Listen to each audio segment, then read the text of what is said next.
نحمده ونصلي على رسوله الكريم اما بعد فاعوذ بالله من الشيطان الرجيم بسم الله الرحمن الرحيم رب اشرح لي صدري ويسر لي امري واحلل عقدة من لساني يفقهوا قولي۔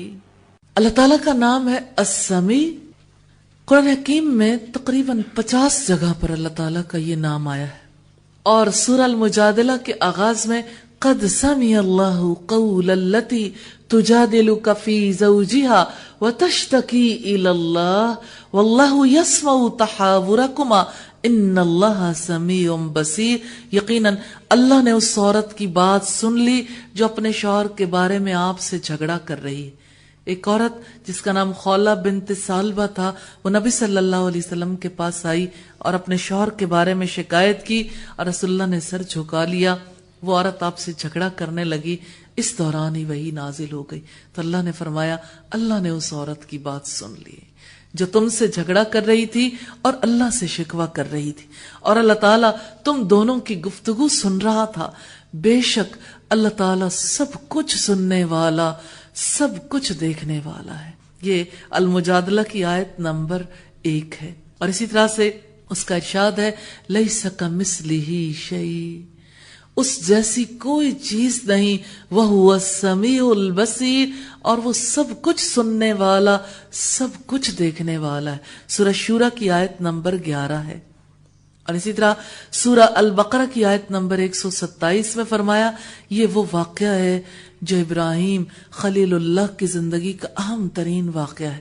وَإِذْ يَرْفَعُ إِبْرَاهِيمُ الْقَوَاعِدَ مِنَ الْبَيْتِ وَإِسْمَاعِيلُ، اور جب ابراہیم اور اسماعیل بیت اللہ کی بنیادیں اٹھا رہے تھے تو دعا کر رہے تھے ربنا تقبل منا، اے ہمارے رب ہم سے قبول کر لے، یا اللہ ہمیں بھی ابراہیم اور اسماعیل علیہ السلام کے راستے پر چلانا، اور اسی طرح اپنے گھر بنانے کی توفیق عطا فرمانا، اور یا اللہ ہماری دعاؤں کو بھی اسی طرح سے قبول فرما لینا۔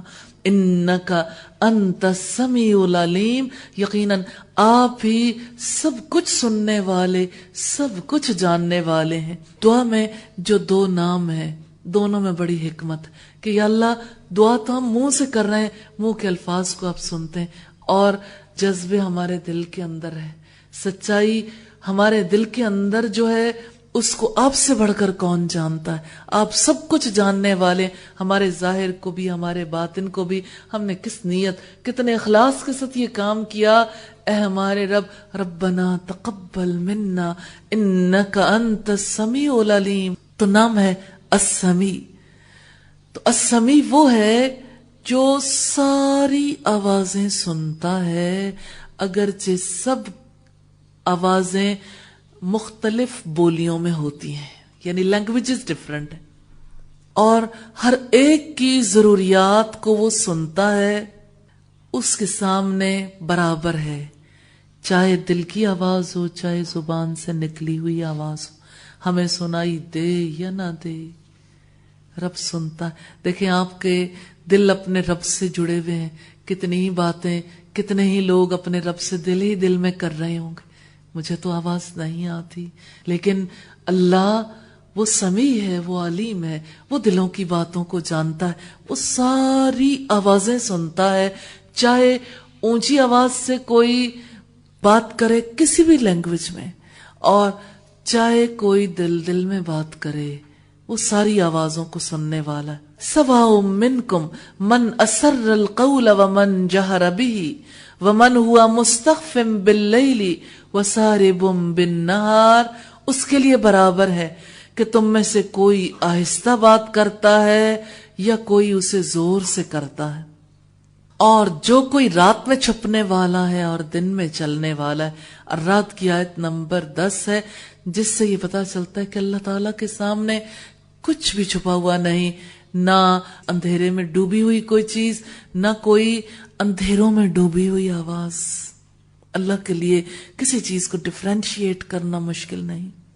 اور ایک ماں جو بے حد محبت کرتی ہے اپنے بچوں سے، اس کے لیے 2 بچوں کی بات ایک وقت میں سننا مشکل، کیونکہ ایک زبان ہے، لہجہ بھی ایک طرح کا ہے، ایون بہت قریب ہوتے ہیں لہجے بھی پہچانے نہیں جاتے، لیکن 2 آوازوں میں 2 مختلف باتیں جب کہی جاتی ہیں پتہ نہیں چلتا۔ اور اللہ کروڑوں اربوں انسانوں کی آوازیں سنتا ہے، سارے جانوروں کی آوازیں، اور جانوروں کی بولیاں ہم بھلا کب جانتے ہیں، یا پرندوں کی یا حشرات الارض کی بولیاں، وہ ہر ایک کی زبان سمجھتا ہے۔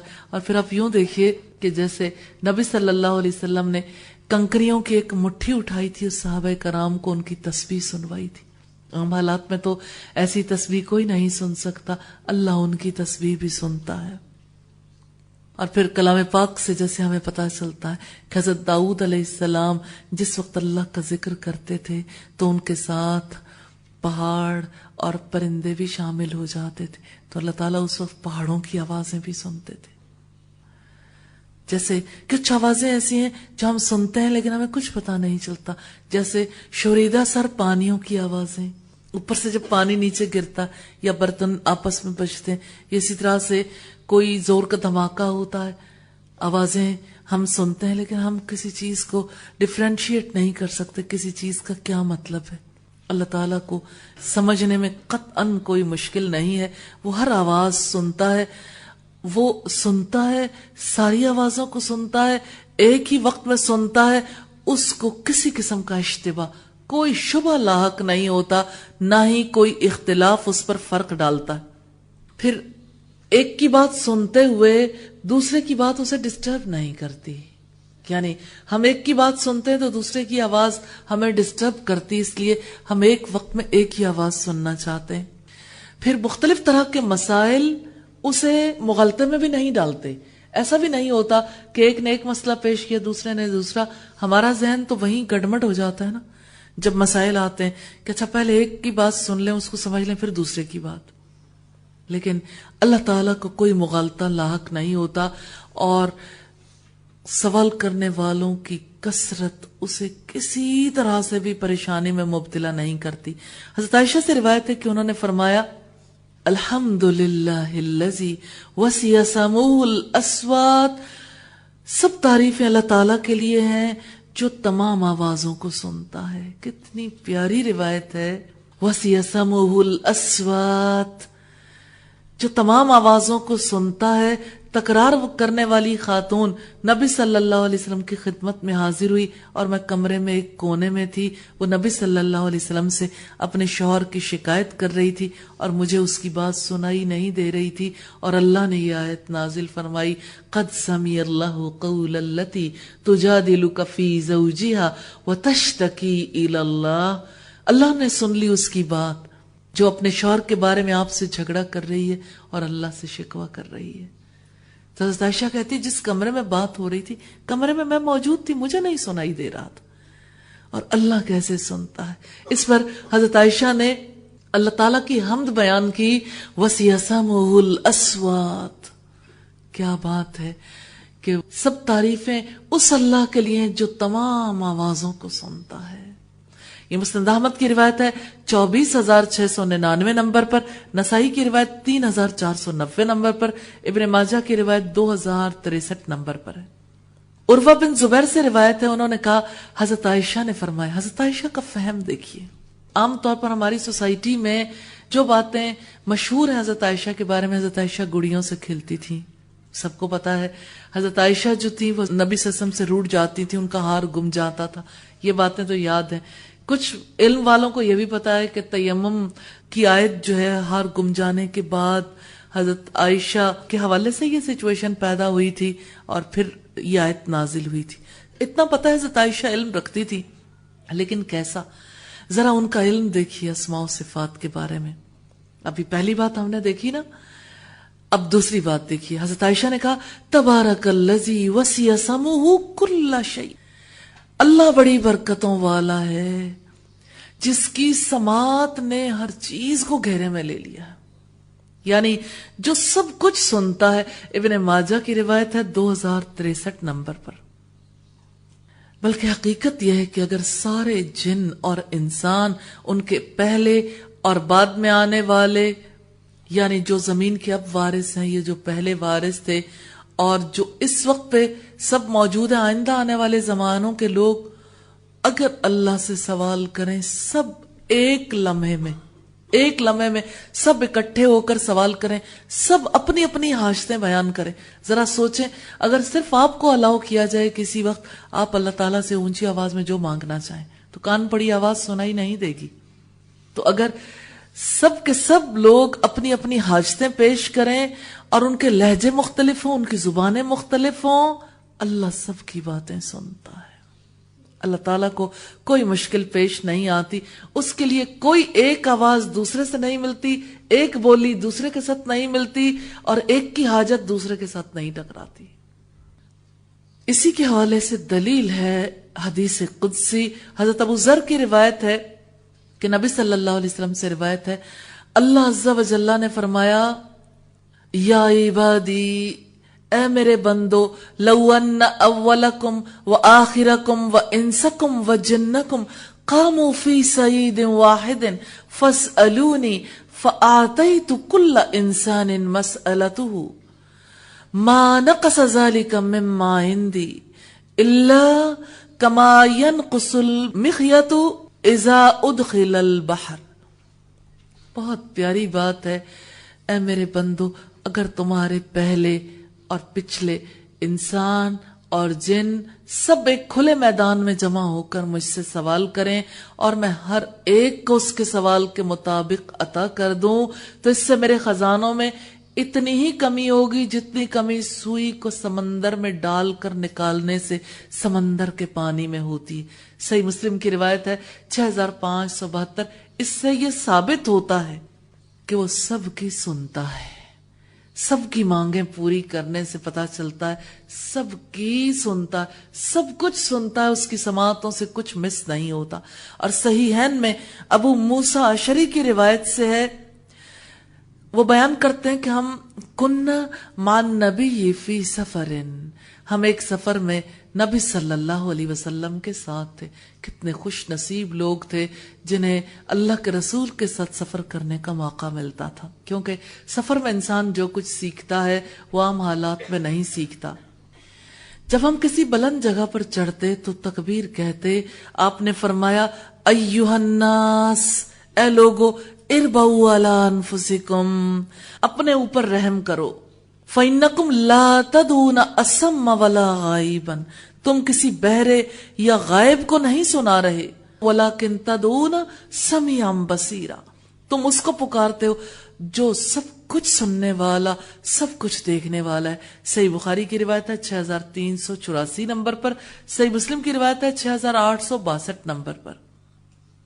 تو یہاں یہ جو بات آپ صلی اللہ علیہ وسلم نے فرمائی، اربعوا علی انفسکم، یعنی تم اپنی جانوں پر رحم کرو، اپنے ساتھ انصاف کرو، اپنے ساتھ نرمی کرو، اور اپنی آوازوں کو اتنا اونچا نہ کرو، کیونکہ اللہ تعالیٰ خفیہ آوازوں کو بھی سنتا ہے اور ظاہری آوازوں کو بھی سنتا ہے. اسی وجہ سے اللہ سبحانہ و تعالیٰ نے مشرکوں کے گمان کی نفی کی ہے کہ وہ خفیہ باتوں کو اور سرگوشیوں کو نہیں سنتا. پھر رب العزت نے فرمایا، ام یحسبون انا لا نسمع سرهم ونجواهم، کیا وہ یہ سمجھتے ہیں کہ یقیناً ہم ان کی راز کی باتیں اور ان کی سرگوشیاں نہیں سنتے. بلا ورسولنا لدیہم یکتبون، کیوں نہیں، اور ہمارے فرشتے ان کے پاس ہی لکھ رہے ہیں. یہ سورہ زخرف کی آیت نمبر 80 ہے. عبداللہ ابن مسعود کی روایت ہے صحیحین میں کہ خانہ کعبہ کے پاس 2 قریشی اور 1 ثقفی، یا 1 قریشی اور 2 ثقفی مرد بیٹھے ہوئے تھے. ان کے پیٹ بہت موٹے تھے مگر عقل کے کورے تھے. ایک نے ان میں سے کہا، تمہارا کیا خیال ہے کہ اللہ ہماری باتوں کو سن رہا ہے؟ اب یہ لوگ آپس میں بیٹھے بات کر رہے ہیں.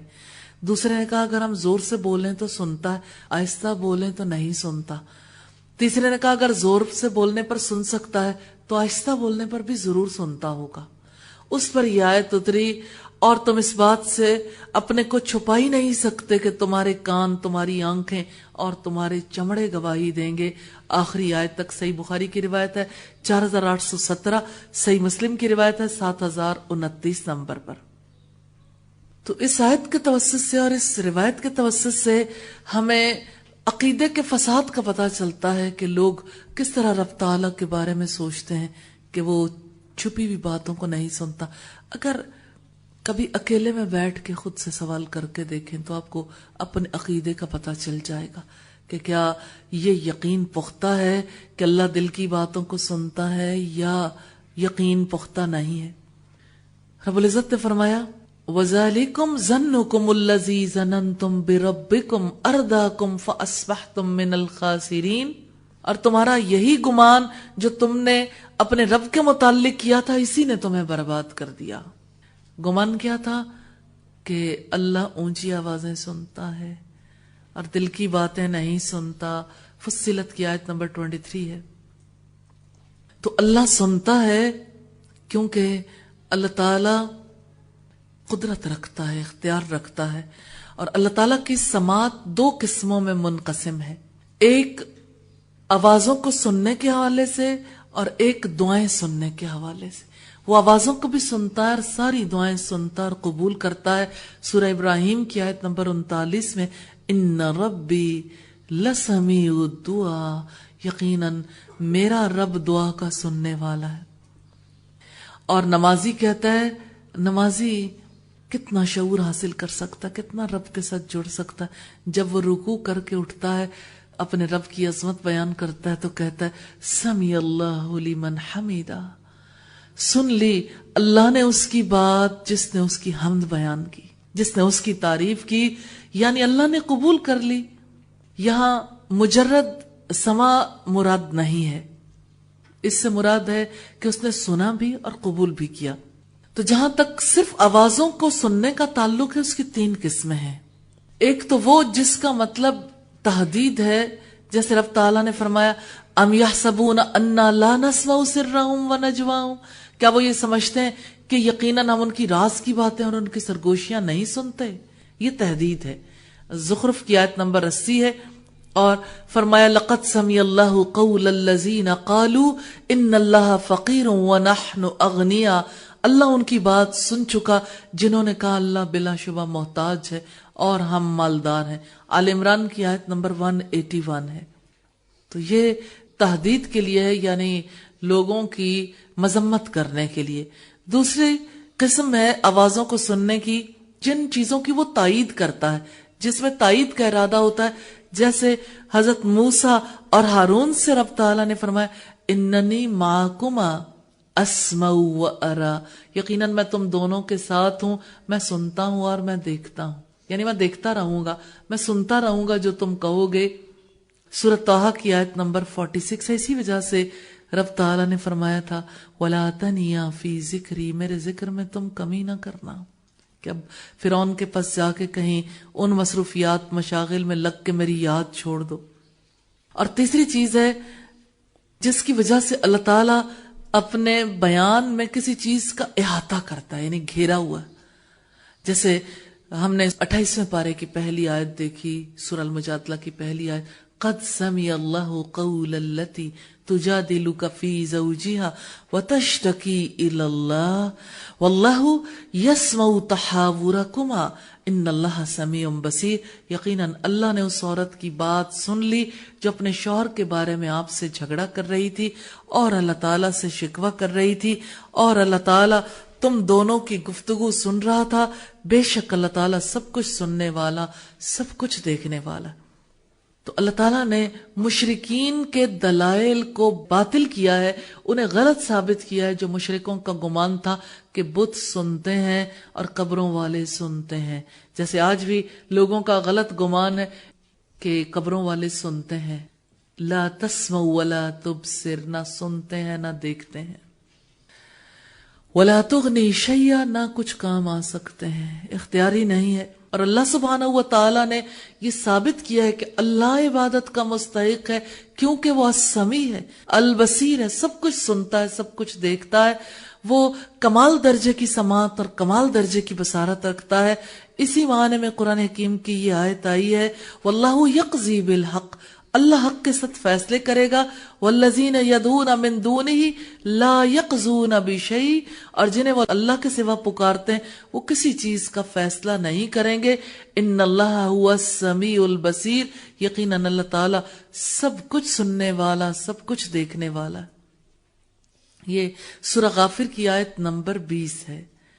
اور اسی طرح رب تعالیٰ نے فرمایا وَاذْكُرْ فِي الْكِتَابِ إِبْرَاهِيمَ، اس کتاب میں ابراہیم کا ذکر کرو.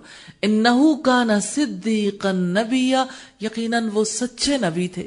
إِذْ قَالَ لِأَبِيهِ يَا أَبَتِ لِمَ تَعْبُدُ مَا لَا يَسْمَعُ وَلَا يُبْصِرُ وَلَا يُغْنِي عَنْكَ شَيْئًا، جب اس نے اپنے باپ سے کہا اے میرے ابا جان، آپ ان کی عبادت کیوں کرتے ہیں جو نہ سنتے ہیں نہ دیکھتے ہیں، نہ آپ کے کچھ کام آ سکتے ہیں. سورہ مریم کی آیات ہیں 41 اور 42.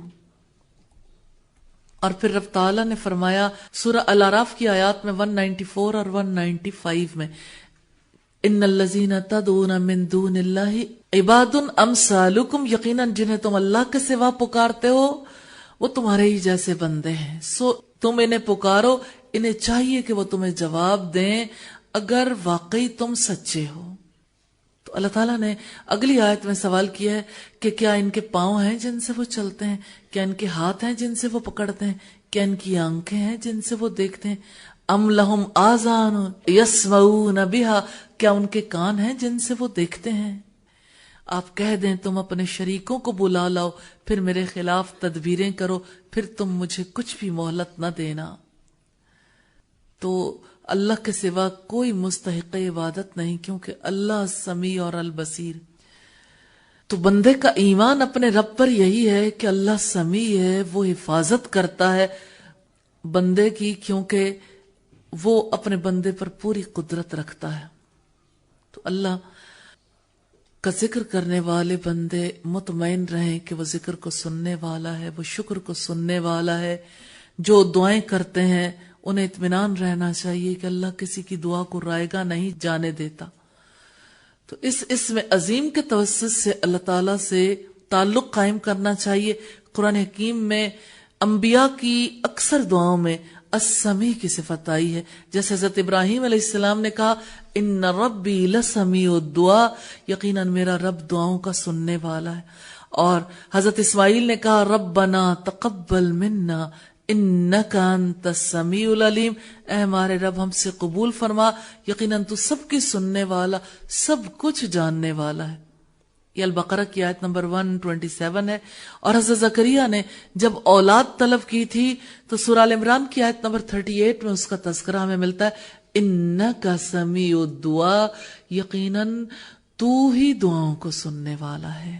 اور عمران کی بیوی کی دعا تھی جب اس نے اپنے پیٹ کے بچے کو اپنے رب کی نظر کیا تو اس نے کہا انی نظرت لک ما فی بطنی محررا فتقبل منی. کتنا پختہ یقین ہے اے میرے رب، جو میرے پیٹ میں ہے بلا شبہ میں اسے تیرے لیے آزاد کرتی ہوں. انک انت السمیع العلیم، یقیناً تو سب کچھ سننے والا، سب کچھ جاننے والا ہے. یہ آل عمران کی آیت نمبر 35 ہے. اور اسی طرح سے سورہ یوسف میں جب تذکرہ ہمیں ملتا ہے ان خواتین کا جو مصر میں حضرت یوسف علیہ السلام کے پیچھے لگ گئی تھیں، تو حضرت یوسف علیہ السلام کی دعا کا تذکرہ بھی ہمیں ملتا ہے فاستجاب لہ ربہ فصرف عنہ کیدہن، چنانچہ اس کے رب نے اس کی دعا قبول کر لی، سو ان کا فریب ان سے دور کر دیا. انہ هو السمیع العلیم، یقیناً وہ سب کچھ سننے والا، سب کچھ جاننے والا ہے. یہ سورہ یوسف کی آیت نمبر 34 ہے. تو اللہ تعالیٰ نے شیطان سے پناہ مانگنے کے لیے کہا تو اپنے نام السمیع کے حوالے سے بھی کہا وَإِمَّا يَنزَغَنَّكَ مِنَ الشَّيْطَانِ نَزْغٌ فَاسْتَعِذْ بِاللَّهِ، اور اگر شیطان کی طرف سے آپ کو کوئی اکساہٹ ہو تو اللہ کی پناہ مانگا کریں.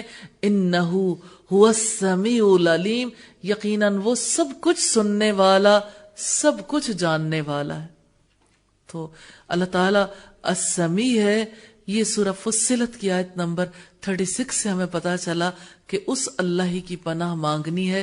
اس کی ذات پر جتنا یقین بڑھتا ہے اتنا ہی زیادہ شیطان کے حربوں سے انسان بچ جاتا ہے. اللہ سے دعا ہے اللہ تعالی ہمیں اپنے اس نام سے خصوصی تعلق قائم کرنے کی توفیق عطا فرمائے اور اس نام کے واسطے سے دعائیں کرنے کی اور اس کا سچا یقین ہمارے دل کے اندر اتار دے. نام ہے العلیم. قرآن حکیم میں تقریباً 150 جگہوں پر یہ نام آیا ہے. جیسے رب العزت کا فرمان ہے یخلق ما یشاء، وہ جو چاہتا ہے پیدا کرتا ہے اور وہ بڑے ہی علم والا بڑی قدرت والا.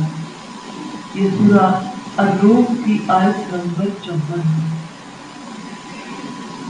اسی طرح اس کا فرمان ہے وَكَفَى بِاللَّهِ عَلِيمًا، اور اللہ تعالیٰ کافی جاننے والا.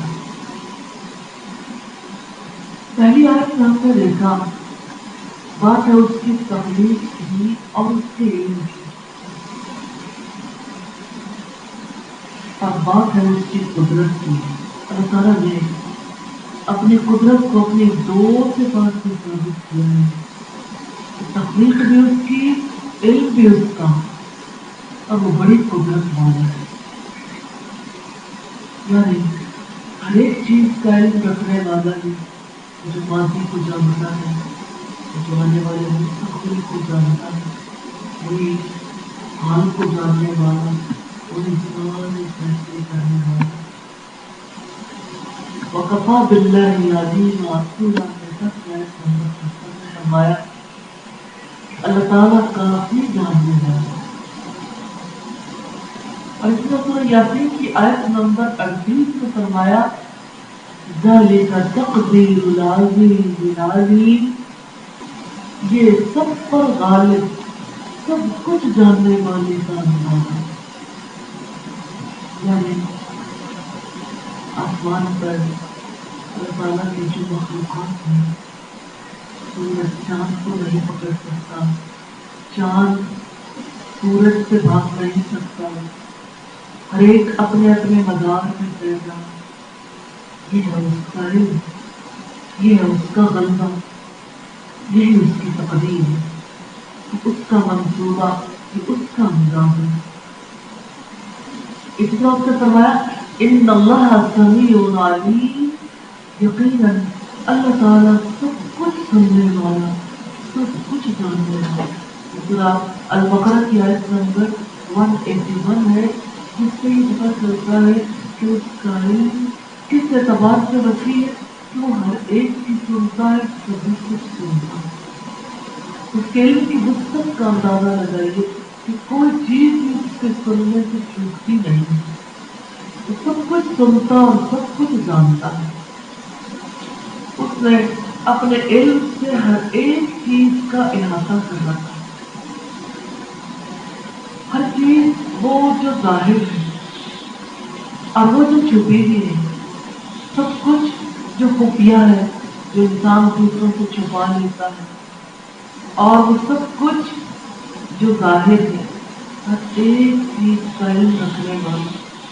اور وہ جو اوپر کے جہان کو جانتا ہے وہی نیچے کے جہان کو بھی جانتا ہے، وہی حاضر کو بھی جانتا ہے، وہی ماضی کو بھی جاننے والا، وہی مستقبل کو بھی جاننے والا. کہ ہر چیز اس کے موجود ہے، اور جو کچھ وہ چاہتا ہے وہ جاتا ہے، اور جو وہ نہیں چاہتا نہیں ہے. اس نے اپنے علم سے ہر ایک چیز کا احاطہ کر رکھا. اس نے ایک ایک چیز کو گن گن کی شروعات کر رکھی. حکیم میں اس کے علم کی وسعت کا بیان آیا. ہر ایک چیز پر اس کا علم وسعت رکھنے والا ہے، اور وہ ایسا ہے، اس کی ذات پاک ہے. اس نے اپنے علم سے ہر چیز کو گھیر رکھا. اسی نے فرمایا وَسِعَ رَبِّي كُلَّ شَيْءٍ عِلْمًا أَفَلَا تَتَذَكَّرُونَ، میرے رب کا علم ہر ایک چیز پر چھایا ہوا ہے، کیا پھر تم نصیحت قبول نہیں کرتے؟ یعنی اس کے علم کی انتہا کو تو دیکھو کہ اس کا علم کیسا، ہر ایک چیز کو اس نے گھیرا۔ یہ سورہ الانعام کی آیت نمبر 18۔ اسی طرح سے فرمایا تیری رحمت اور تیرا علم ہر چیز پر وسیع ہے۔ یہ سورہ غافر کی آیت نمبر 7۔ جیسے اس کی رحمت وسیع ہے ایسے ہی اس کا علم وسیع ہے، لیکن وہ کیسا علم رکھنے والا ہے، یہ چیز تو جانتا ہے، خطاؤں کو، غلطیوں کے باوجود رحمت انسانوں کو ڈھانپ لیتی ہے اور وہ خطا کاروں کو معاف فرما دیتی ہے۔ پھر سے فرمایا انما الہکم اللہ الذی لا الہ الا ہو، اور یقیناً تمہارا معبود اللہ ہے، الذی لا الہ الا ہو، وہ ذات جس کے سوا کوئی معبود نہیں، وسع کل شیء علما، اس کا علم ہر چیز پر وسیع ہے۔ یہ سورہ طٰہٰ کی آیت نمبر 98۔ اس نے اپنے علم کی وجہ سے ہر چیز کو اپنے گھیرے میں لے رکھا ہے۔ وہ جو ہر چیز پر قابو رکھنے والا ہے، وہ جو ہر چیز پر غالب ہے، وہی اللہ سب کا معبود ہے۔ اس اللہ نے ہر ایک چیز کو اپنے علم سے گھیر رکھا۔ سورہ ال عمران کی آیت نمبر 120 میں اس نے فرمایا ان اللہ بما یعملون محیط، جو کچھ وہ کرتے ہیں اللہ تعالیٰ نے اس کا احاطہ کر رکھا۔ انسان کا کون سا علم ہے جو رب تعالیٰ کو چھپا ہوا ہے؟ انسان یہی سے خطا کھاتا ہے، وہ سمجھتا ہے جو میں کرتا ہوں وہ جیسے دوسروں سے چھپ سکتا ہے ایسے ہی رب سے بھی چھپ سکتا ہے۔ وہ اپنے علم کی وجہ سے ہر ایک کے عمل کو گھیرنے والا ہے۔ اسی طرح اس نے فرمایا ان ربی بما تعملون محیط، سورہ ہود کی آیت نمبر 92 ہے۔ میرے رب نے تمہارے کاموں کا احاطہ کر رکھا ہے، یقیناً بلا شبہ میرا رب اس کو جو تم عمل کرتے ہو گھیرنے والا ہے۔ ایسے کیا شک ہے، مومن کو یہ چیز کتنی زیادہ تمانیت عطا کرتی ہے کہ کافروں کے عمل کو بھی وہ گھیرنے والا، دشمنوں کے عمل کا بھی وہ احاطہ کرنے والا، اور وہ ان سے خوب حساب دینے والا۔ وَكَانَ اللَّهُ بِمَا يَعْمَلُونَ مُحِيطًا، اور جو کچھ وہ عمل کرتے ہیں اللہ تعالیٰ ہمیشہ اس کا احاطہ کرنے والا۔ لیکن ایسا نہیں ہے کہ ایک بار احاطہ کر لینے والا پھر بھول جائے، ہمیشہ اس کے احاطہ کرنے میں ہمیشہ ہے، اور ہمیشہ ہی وہ انسانوں کے کاموں کا احاطہ کرنے والا۔ سورہ النساء کی آیت نمبر 126 میں فرمایا وَكَانَ اللَّهُ بِكُلِّ شَيْءٍ مُحِيطًا، اللہ تعالیٰ ہر چیز کا ہمیشہ احاطہ کرنے والا۔ جیسے وہ انسانوں کے اعمال کا ہمیشہ احاطہ کرتا ہے، ایسے ہی ہر ایک چیز کا وہ ہمیشہ احاطہ کرتا ہے۔ تو اللہ تبارک و تعالیٰ نے اپنے علم سے پوشیدہ عقائد کا اور ظاہر چیزوں کا احاطہ کر رکھا، ہر غیب اس کے احاطے میں، ہر حاضر اس کے احاطے میں۔ اسی لیے فرمایا ربنا انک تعلم ما نخفی وما نعلن وما یخفی علی اللہ من شیء فی الارض ولا فی السماء، اے ہمارے رب یقیناً آپ جانتے ہیں جو کچھ ہم چھپاتے ہیں اور جو کچھ ہم ظاہر کرتے ہیں، اور اللہ تعالیٰ سے کوئی چیز نہ زمین میں پوشیدہ ہے اور نہ آسمان میں۔ یہ آیت نمبر 38 ہے سورہ ابراہیم کی، جس میں رب تعالیٰ نے واضح کیا ہے کہ تم دل کی گہرائیوں میں جس راز کو چھپائی ہوئی سب کچھ جو پردہ غیب میں ہے آنکھوں سے اوجھل ہے، سب کچھ اللہ کی عظیم ہے۔ ربنا انک تعلم ما نخفی وما نعلن، اے ہمارے رب یقیناً آپ جانتے ہیں جو کچھ ہم چھپاتے ہیں اور جو کچھ ہم ظاہر کرتے ہیں۔ کتنا مشکل ہے انسانوں کے سامنے اپنے حالات واقعات کو رکھنا۔ انسان جب انسانوں سے خوف کھاتا ہے، ان کی نظروں سے گر جانے سے بچنا چاہتا ہے تو چھپاتا ہے۔ کچھ بھی ایسا نہیں جو رب تعالیٰ سے چھپا ہوا، وہ ہر ایک کی ہر بات کو جانتا ہے، خواہ مخفی ہو یا اعلانیہ۔ اللہ سے کوئی چیز بھی تو پوشیدہ نہیں ہے، نہ آسمانوں میں نہ زمین میں، پھر انسان کیسے اس سے اپنے حالات چھپا سکتے ہیں؟ حقیقت یہ ہے کہ یہ علم، یہ حقیقت انسان کے اوپر جب آشکار ہو جاتی ہے، جب انسان اس کی سمجھ حاصل کر لیتا ہے تو اللہ سے کچھ چھپ نہیں سکتا۔ انسان اپنے چھپے ہوئے کے بارے میں بھی سوچے۔ اللہ تعالیٰ ہمیں تنہائیوں میں بھی اپنی ذات کا سچا شعور نصیب فرمائے، اپنی ذات کا۔ سبحانک اللہم وبحمدک نشہد ان لا الہ الا انت نستغفرک ونتوب الیک۔